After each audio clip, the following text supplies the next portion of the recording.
Buenas tardes, estamos en Negocios y Política, hoy en su programa del día miércoles 3 de abril del 2019, y hoy me acompaña un gran amigo, un querido hermano, el licenciado Pedro Márquez Zelaya, PAST, muy respetable de la Gran Logia Valle de México. Pedro, qué gusto tenerte aquí en Esfera Noticias. Qué gusto.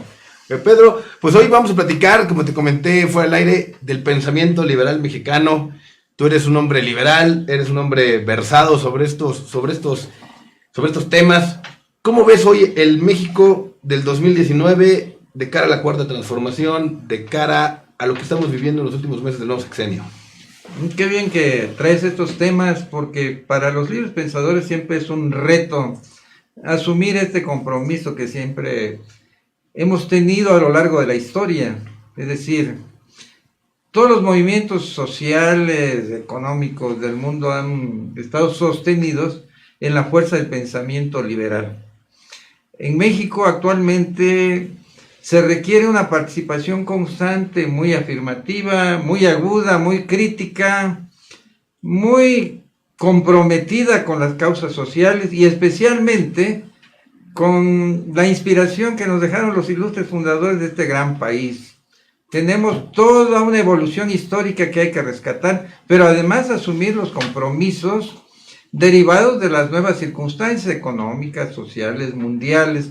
Todo esto viene implicando en el quehacer nacional, y esto es muy importante, sobre todo para los libres pensadores que nos jactamos de estar siempre a la vanguardia de las propuestas, y esto es un gran reto, vuelvo a decir. Claro. Oye, Pedro, no sé si tú ojalá le puedas explicar al auditorio, porque a lo mejor existe una confusión derivada de que el presidente Andrés Manuel López Obrador, él iguala el pensamiento liberal, su pensamiento liberal, con el pensamiento de izquierda o con la corriente de izquierda que él encabeza. ¿Es lo mismo? Puede haber algún encuentro, alguna relación, pero siempre hemos considerado que el pensamiento liberal va más allá inclusive del liberalismo, de la corriente histórica, económica, social que se vivió allá en el siglo XVIII, XIX, porque el pensamiento liberal tiene otras propuestas distintas. Es decir, la izquierda fue una derivación del pensamiento liberal que también cumplió su destino histórico, que ha hecho sus aportaciones al mundo, pero no hay ninguna correlación o una equiparación en igualdad de circunstancias, porque si hablamos de izquierda, el pensamiento liberal va mucho más allá, tiene otras propuestas, tiene otros significados. El pensamiento liberal es dinámico por sí mismo y está en constante transformación. Lo que tú señalas es que en estas épocas, yo coincido contigo, las etiquetas de izquierda, derecha, centro están rebasadas. La izquierda en México no encuentra un punto para sobrevivir y llevan esta propuesta ideológica entre comillas hacia programas asistencialistas, hacia el paternalismo que tanto se criticó con el Partido Revolución Institucional desde hace 70 años. ¿No estamos volviendo al pasado con este nuevo régimen? Lo que hemos analizado es que a veces se pretende rescatar situaciones que han sido vividas. Nosotros entramos al sistema de apoyo social, al estado de bienestar, emanado después de la Segunda Guerra Mundial, por las mismas circunstancias que se habían vivido. Esa conflagración mundial dejó a todos los países en una situación muy difícil. Inclusive Estados Unidos tuvo que apelar a ese sistema y llamar al nacionalismo de sus propias empresas para que apoyaran un desarrollo. Pero eso fue llegando a todos nuestros países a través del programa del Estado benefactor. Esa situación fue rebasada ya hace bastante tiempo, puesto que las mismas circunstancias mundiales modificaron la interrelación económica. Aquí recuerdo hace muchos años, la propuesta era que no subieran los precios, que porque había que proteger al ciudadano, y eran subsidios para una cosa, subsidios para el azúcar, subsidios para la harina, subsidios para casi todo, con la idea de que los grupos sociales resultaran apoyados de los beneficios estatales. Y tenía sentido porque nosotros somos dueños de una gran empresa estatal que administra nuestros recursos del subsuelo, el petróleo, por decirlo claramente, y de ahí surgían muchos recursos para los gastos del gobierno. Era la caja chica, podemos decirlo de alguna manera. Y hasta la grande, porque en el diario, en el periódico oficial se establecía que diariamente Pemex debía aportar a la caja, al Tesoro Nacional, de una cantidad específica, como anticipo de impuestos. Claro. O sea que todo salía de ahí.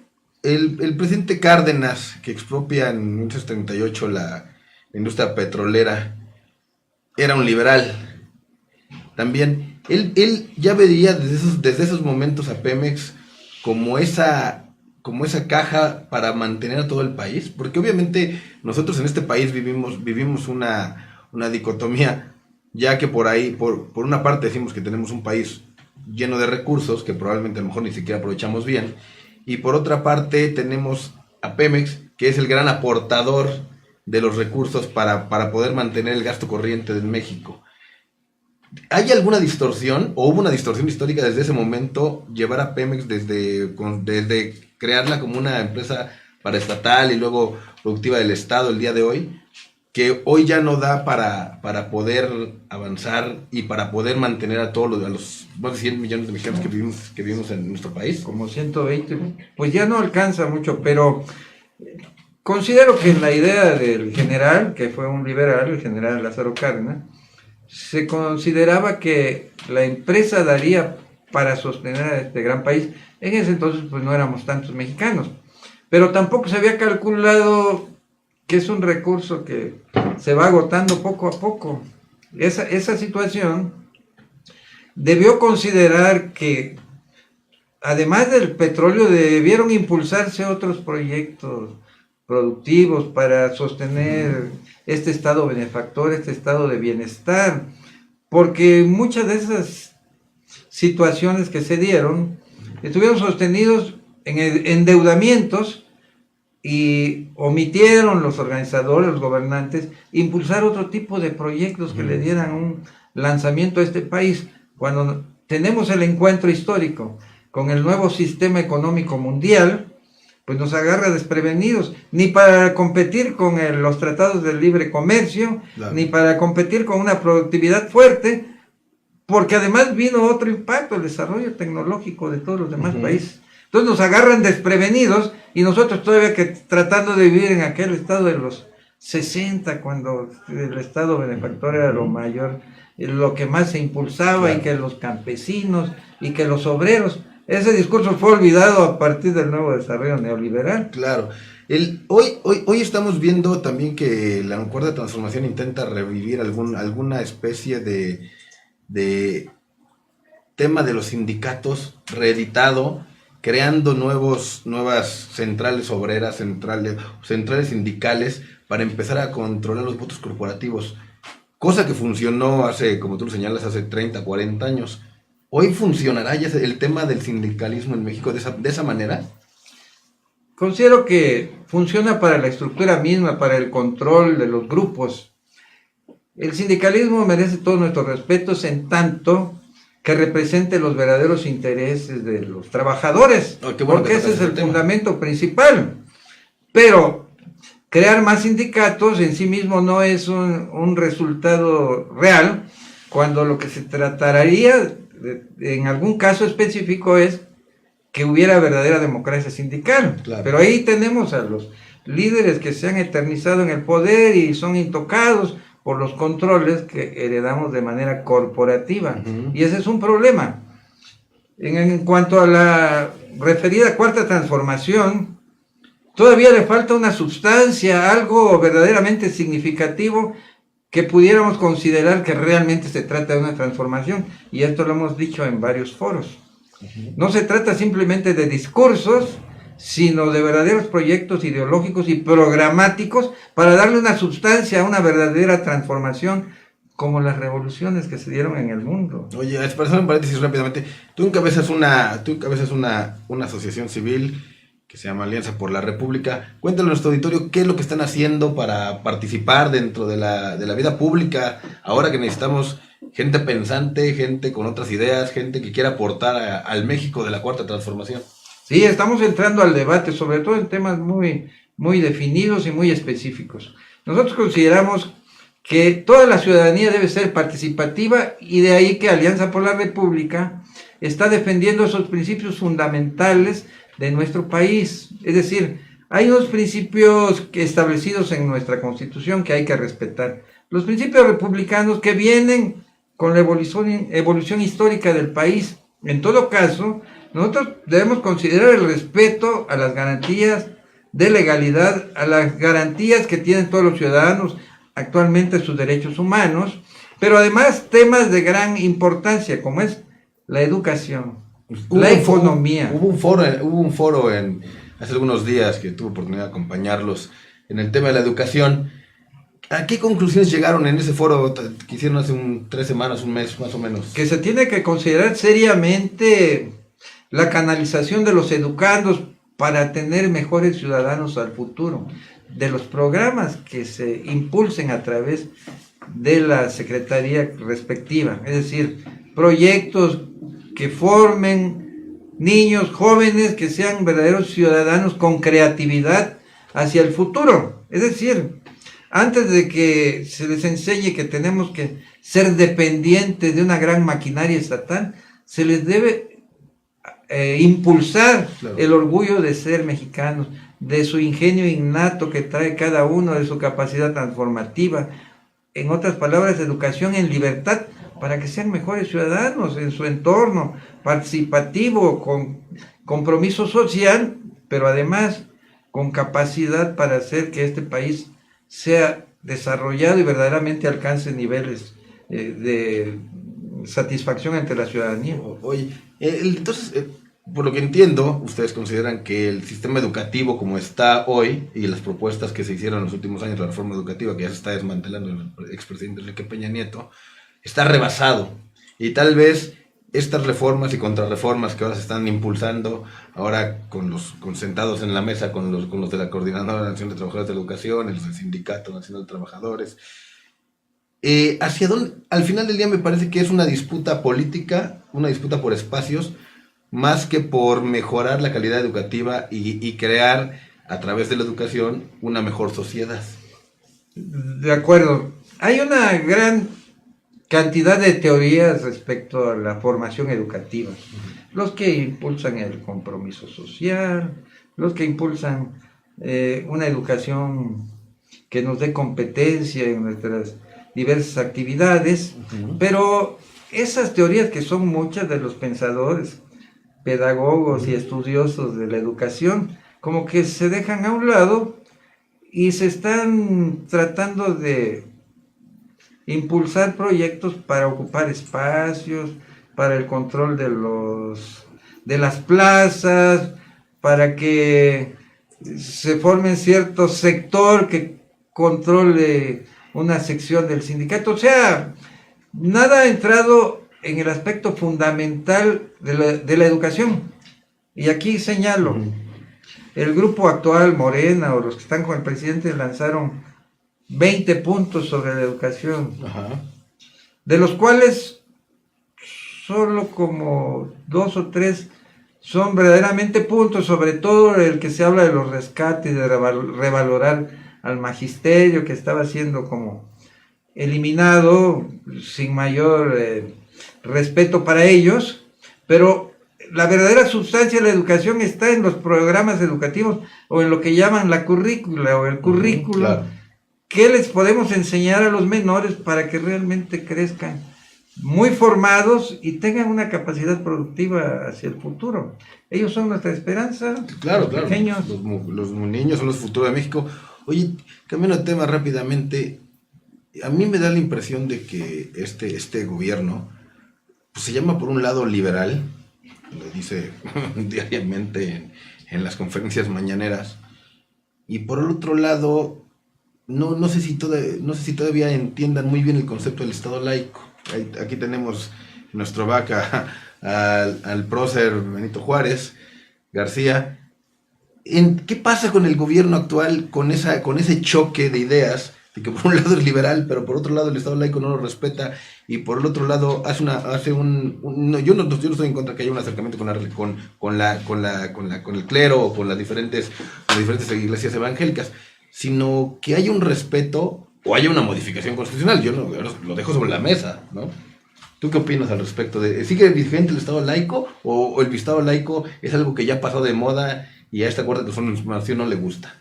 Desde luego que el Estado laico no puede pasar de moda, es producto de ese pensamiento liberal. Pero ¿cómo se llama liberales si no, y no lo respetan? Exactamente. ¿No? Gran parte de la conformación del Estado moderno está sustentado en esa separación, a partir del siglo XVIII. Claro. Porque acordémonos de que en esa época la fuerza de la religión estaba muy, muy inmersa en todos los procesos, hasta para los gobiernos. Y el pensamiento liberal hizo esa separación total, tajante, desde la Revolución Francesa. ¿Es necesaria esa separación entre iglesia y Estado? Muy necesaria, porque precisamente Juárez lo dijo. El Estado no puede tener religión, el Estado gobierna para todos. Claro. Y religiones hay muchas. Y cada quien se apoya en lo que mejor aconseja o satisface su esperanza. Pero la religión educa para la muerte. Pero en la política nosotros estamos vivientes, tenemos que actuar para la solución diaria y cotidiana. ¿Qué tiene que ver esto? Acabo de escuchar, bueno, todos lo escuchamos en la prensa, ajá, que hubo algunas propuestas de que se les concedan canales de televisión abierta a los grupos religiosos. A los grupos evangélicos. Bueno, evangélicos, pero ahí van todos. Y te voy a decir algo, porque a lo mejor no lo comentamos, pero los grupos evangélicos representan algo así como el 65% de la filigresía nacional, y el otro 35% es los grupos católicos. Entonces, también hay un mito ahí con la iglesia, de que la iglesia te dice, es que somos la mayor filigresía, sí, pero en conjunto todos estos grupos luteranos y demás juntan mucho más gente que la propia iglesia católica. Sí se ha visto que los grupos llamados cristianos, relacionados con la religión, pues han crecido. Pero la gran transformación, ya hablando de gran transformación, y esa sí fue una verdadera transformación, fue la que hizo don Benito Juárez en el siglo XVIII. En el siglo XIX, perdón. Él sí separó totalmente a la iglesia, porque era el atorón histórico que impedía que este país se desarrollara. Entonces, esa separación, él dijo, aquí las instituciones civiles son totalmente distintas de la religión, y les quitó el control del registro civil para empezar. Les quitó el control de los cementerios, les quitó el control de la educación. Esos bienes. Eso es importantísimo, y esa fue una verdadera transformación. ¿Por qué? Porque impactó sobre todo el entramado social, económico y educativo. De tal manera que si hoy queremos abrir las puertas, estamos dándole la vuelta a la historia. Oye, fue algo que ya habíamos avanzado. ¿Por qué nuestros hermanos liberales, algunos, porque hay gente que ve con buenos ojos el legado histórico de Benito Juárez, por qué algunos de nuestros hermanos también siempre sacan a relucir el tema aquel del Tratado de Maclean-Ocampo, y dicen que es el gran villano y que vendió a México, pero sí es un tratado que nunca se firmó? Es algo que a mí ya, negociaciones, lo estamos viendo, ¿cuántas negociaciones creen que tiene el gobierno actual con diferentes países sobre diversos temas? No por eso se llegan a celebrar o a ser exitosos. ¿Por qué hay esa dicotomía entre el pensamiento liberal o entre los liberales sobre Benito Juárez? Bueno, Benito Juárez, él no tuvo doblez. Él siempre actuó bajo una misma línea y muy difícilmente lo iban a doblegar. Por eso, gracias a esa convicción y a esa fortaleza, pudo sacar este país hacia adelante bajo un proyecto en que se transformara, que entráramos a la modernización, porque también ese movimiento tuvo su carácter económico. Claro. Gran parte. Las bases para que llegara Porfirio Díaz. Claro, Porfirio Díaz cosechó lo que ya había sentado Juárez, pero recordemos que el clero tenía controlado la gran cantidad de tierras acá y no las dejaba producir. Entonces, la primera acción de Juárez fue desamortizar, no quitárselo. Desamortizar quiere decir que dejaran de estar en manos muertas y empezaran a producir, y les decía, tienes que rentarlos, tienes que hacer que produzcan. Eso fue, digamos, la primera acción de la ley Lerdo. Combatió los latifundios. Bueno, posteriormente, pero esa vez estaba todo acaparado por el clero. Entonces, ¿sabes qué? Que produzca la tierra para que se genere la circulación del capital. Y eso pues inconformó a los grupos clericales. Posteriormente ya sabemos que se dio la lucha y la guerra de los 3 años, luego las leyes de reforma que vinieron a enmarcar todo el contenido social y político de nuestro país. Pero ya en esa lucha, como ya estaban confrontadas las posiciones, se fue emitida la ley, ahora sí, de nacionalización de todos los bienes. Oye, y bueno, tú comentabas hace un momento, Porfirio Díaz. Porfirio Díaz cosechó mucho del trabajo de Juárez, estuvo 30 años en el poder. Como liberal que era también, ¿fue un héroe o un villano para ti, Porfirio Díaz? Tuvo sus dos partes, pues él fue héroe de las batallas contra la intervención francesa, un soldado tremendamente estratégico y defensor de la patria. Yo creo que ¿Construyó la modernidad del siglo XX mexicano? Hizo generar inversiones y empezó lo que también tenía que hacerse por una circunstancia del desarrollo histórico, modernizar el transporte, hacer la producción. Tal vez lo que se le critique a él es que hubiera una similitud con el actual sistema neoliberal. ¿Por qué? Porque le dio preferencia a los grupos capitalistas, claro, a las empresas. Claro. Gran parte de su problema fue ese, la huelga de Río Blanco, claro, y Cananea. Sí, de 1905, por ahí, ¿no? Ese ya fueron problemas en que se dejó de atender las necesidades de los trabajadores y se preferiría a las empresas. Y eso fue gran parte del problema. Y el otro, ahora sí, la acaparación de tierra de los llamados latifundios, que ese fue el otro problema que le reventó en la mano. ¿Y no se supo retirar a tiempo? ¿Ese fue alguna parte de su problema? Esto ya de manera anecdótica, dicen que 2 presidentes oaxaqueños ocuparon un gran espacio. Ajá. Juárez y Benito Juárez y Porfirio Díaz. Claro. Los dos prolongaron su mandato, uno por necesidades de la lucha en que andaba en su carroza. La presidencia itinerante. Pero el otro, pues porque le gustó tener el control del poder, claro. Y aquí hay datos históricos, señala Jorge Carpizo, que no hubiera habido revolución si Porfirio Díaz hubiera accedido a darle la vicepresidencia a Francisco I. Madero. Ajá. Pero como no quiso darle la vicepresidencia, Madero se lanzó por sí mismo y eso fue lo que generó ya un apoyo de Estados Unidos, ¿verdad? Confrontación, exactamente. Sí, bueno, Estados Unidos siempre ha estado metido en nuestra historia. Francisco Madero, otro liberal, el apóstol de la democracia. A mí ese sobrenombre no me termina de gustar. Yo pienso, por ahí he tenido oportunidad de participar en algunas conferencias sobre Madero. Me parece que Madero tuvo muchos errores. Humor, a pesar de que dice que no perdamos el buen humor, no toma bien las críticas que se le hacen a su gobierno, a su forma, a su particular estilo de gobernar, a sus decisiones. Han sido polémicas en 4 meses, ha tomado decisiones muy polémicas que han generado un menoscabo económico fuerte, una contracción de la economía. Y bueno, volvemos al mismo, hablar de liberalismo sin hablar de progreso económico me parece un sinsentido. ¿Cómo se puede reconstruir México en base a este liberalismo que entiende el presidente? ¿O cómo la sociedad podrá ir avanzando con otras corrientes de opinión o con otros canales como lo que están haciendo ustedes en Alianza por la República? Sí, para que impulsemos una idea programática bien definida respecto al pensamiento liberal, debemos captar todas las circunstancias que estamos viviendo. Tenemos a un presidente de la República, vamos a considerarlo de buena fe, en el sentido de que... ¿A poco en política hay buena fe? Lo pretende aplicar de manera genérica. Bueno, lo podemos considerar así en el sentido de que teniendo los controles Madero era de muy buena fe y ve cómo terminó.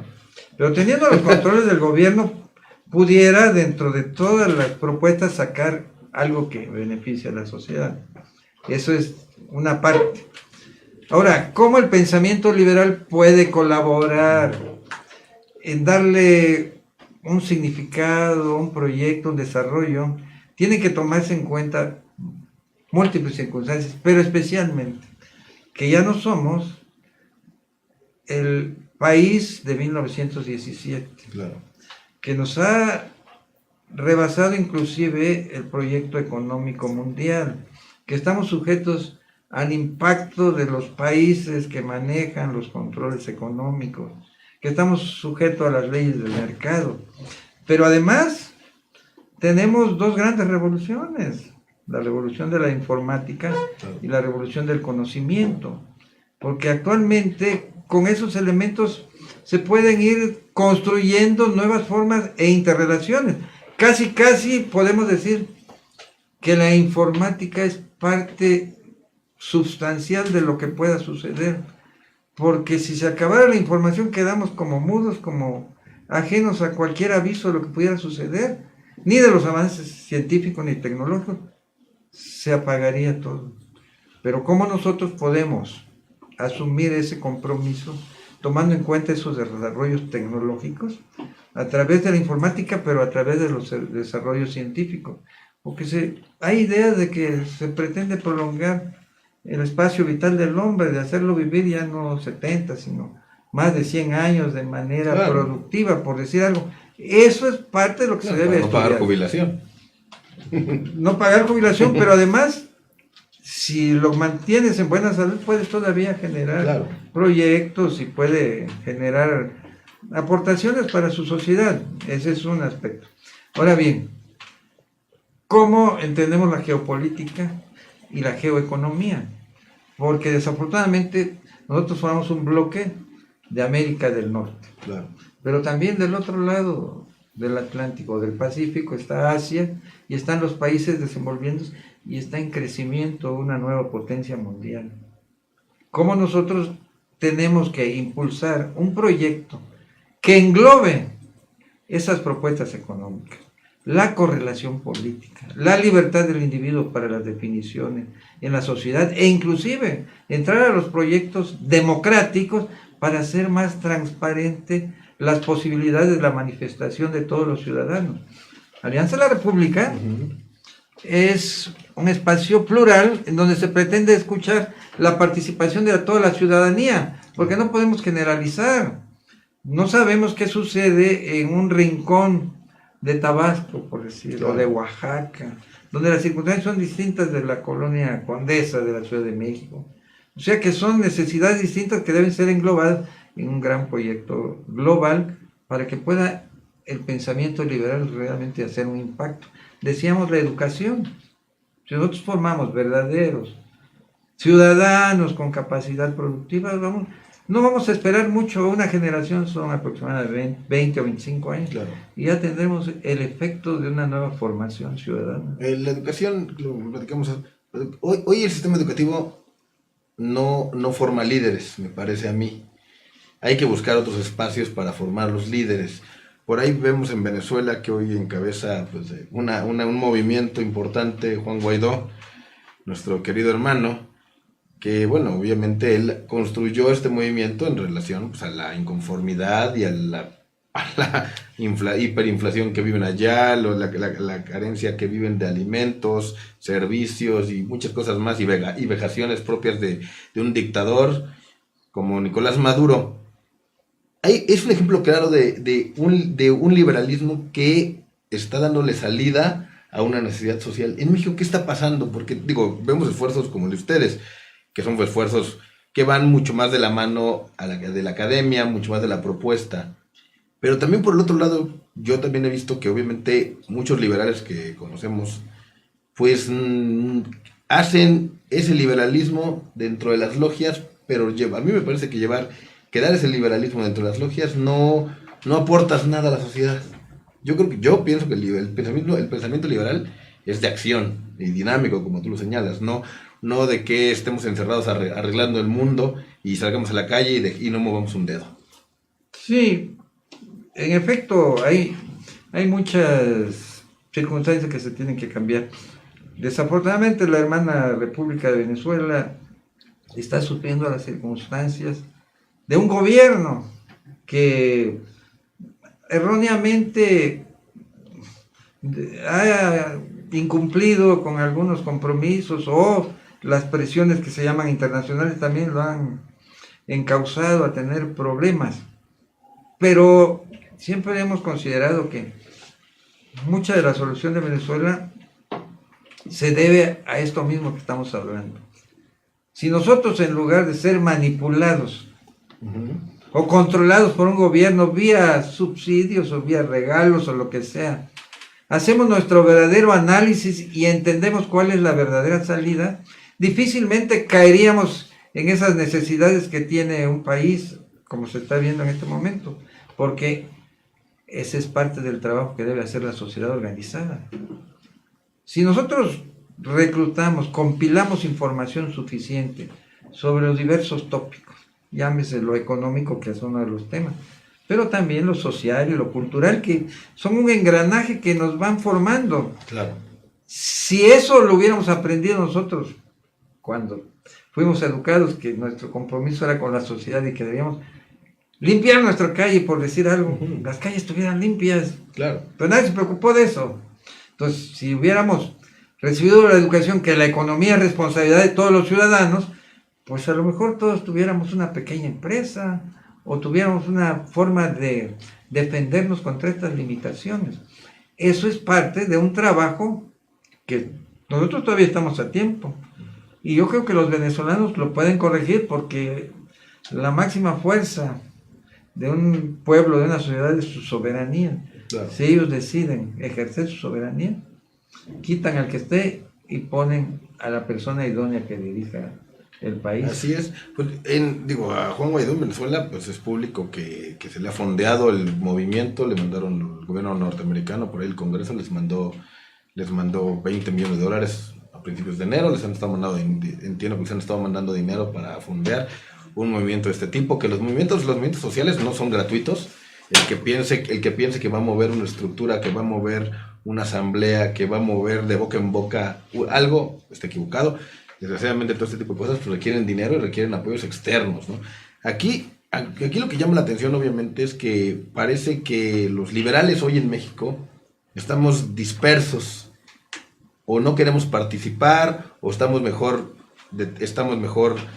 en nuestras empresas, en nuestros negocios, en nuestras actividades, y no nos queremos involucrar, y nada más parece que a veces nos quejamos pues de la alzada de los precios, de la gasolina, de los malos servicios, de los baches, de todos los problemas, de la inseguridad, de la corrupción, pero no hacemos nada como lo que están haciendo ustedes para poder hacer eco y una caja de resonancia frente al gobierno federal para hacer un mecanismo de presión, ¿no?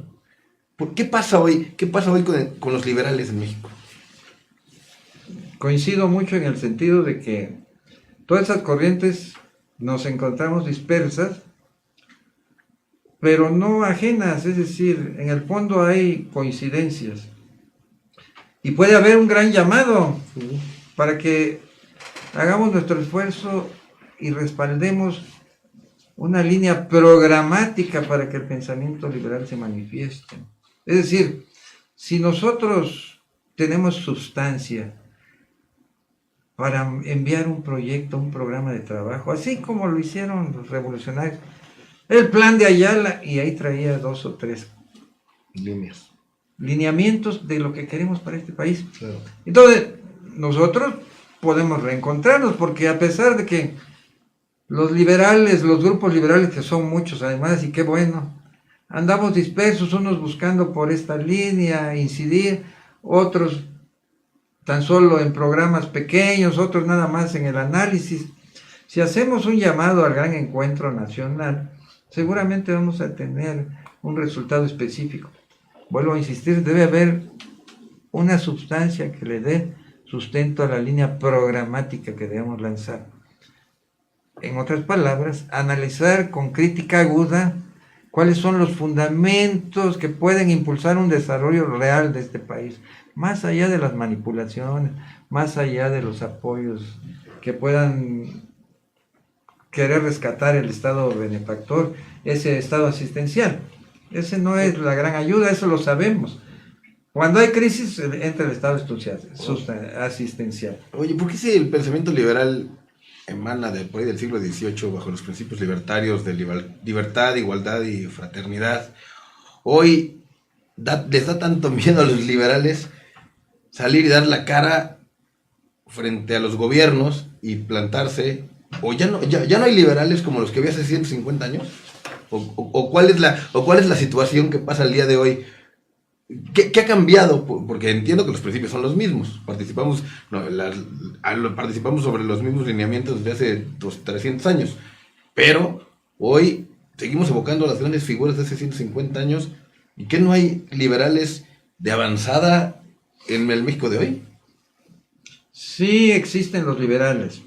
Y ese posible temor está basado en algo que, reitero, en una situación de una carencia de un lineamiento de acción. Es decir, un liderazgo, pero además un sustento ideológico, filosófico, que analice con profundidad todas las diversas circunstancias de México de hoy. En otro tiempo, desde luego que la vanguardia intelectual estaban los liberales. Claro. Son los que decían... Pues ahí se hacía política y hoy no quieren que se hable de política. En el caso específico, que vamos a darle sustento a un grupo que se va a llamar de seguridad nacional, ¿no? Los liberales de inmediato proponían, claro, y decían que vamos a mejorar la economía. Los liberales tenían la propuesta. Quiero señalar el hito histórico porque durante mucho tiempo ese pensamiento de los liberales estuvo bajo el cobijo de un partido político monopolizador, claro, de todo lo que sucedía en México. Y ahí se cobijaron muchos liberales. Muchos. Pero vamos bien. También, seguramente. Pero vamos bien, porque ya cayó ese grupo monopólico y ahora por necesidad... Ya se murieron algunos en parte. Bueno, pero además políticamente han muerto, es decir, sí, ya no ya sustentan bueno, aquellos principios republicanos. Claro, bueno, ese es otro tema. Lo olvidaron. Bueno, por supuesto. Ese es el problema.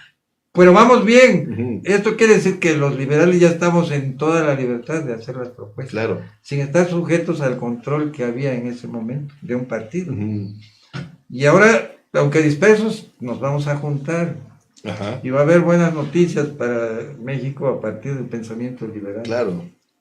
Yo también me ha tocado que he tenido la oportunidad, así como tengo el gusto de conocerte desde hace muchos años, pero he conocido también otros liberales que luego también me llama mucho la atención, que se presentan como los líderes de todos los liberales. Y pues bueno, yo entiendo que en el movimiento liberal mexicano pues hay muchos liderazgos.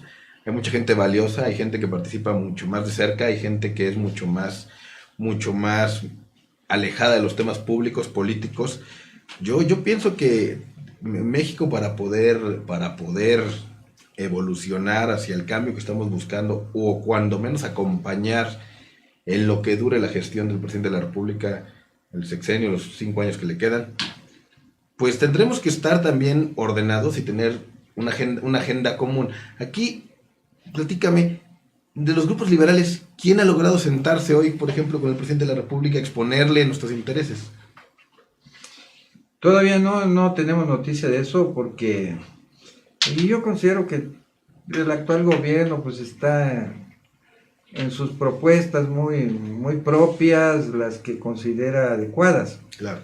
El pensamiento liberal, como dijiste, no está totalmente integrado, organizado para un frente común, y los diversos grupos por ahí pues están también como que en el proyecto, en la idea de aportar algo.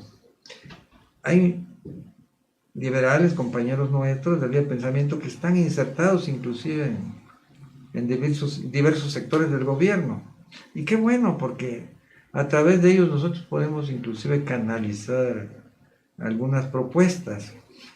Pero lo importante es eso que mencionaste, formular la agenda sustentada en un programa, claro, direccional, que eso es lo más valioso y en eso estamos trabajando.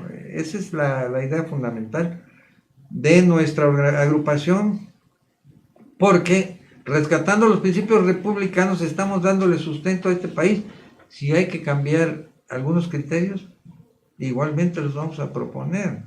Sin embargo, las ideas que han surgido durante todo el proyecto por-revolucionario, algunos han sido interesantes y otros han ido en retrospectiva, han ido hacia atrás. Quiero mencionar tan solo, la defensa de nuestros recursos naturales nunca debió haberse entregado a nadie, nunca se debieron entregar en concesión. ¿Por qué? Porque finalmente es nuestra riqueza, sea como sea. Nosotros de ahí podríamos sacar una mayor ventaja en nuestra autoproducción, ¿no? Que siendo un país productor de petróleo estamos pagando el combustible muy caro. claro. Y es más, compramos combustible. Por supuesto. O sea, eso ya hay es un problema ya de gas ahorita también, de abasto. es absurdo, o sea, no cabe. Y como no tenemos nosotros ni energía suficiente, quiero decir, energía física, claro. o ganas para hacer producir nuestra infraestructura, pues se lo damos a los extranjeros para que ellos lo hagan. Pedro, tú encabezaste la muy respetable Gran Logia Valle de México en el periodo del 2005 al 2008.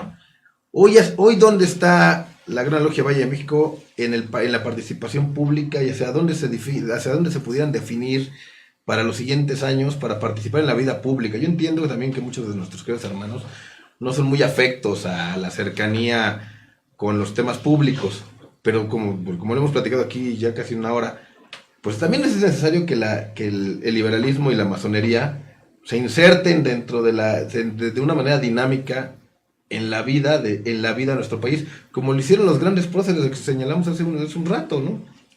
¿Hacia dónde van Valle de México? ¿Hacia dónde se está construyendo? ¿Qué está pasando ahí?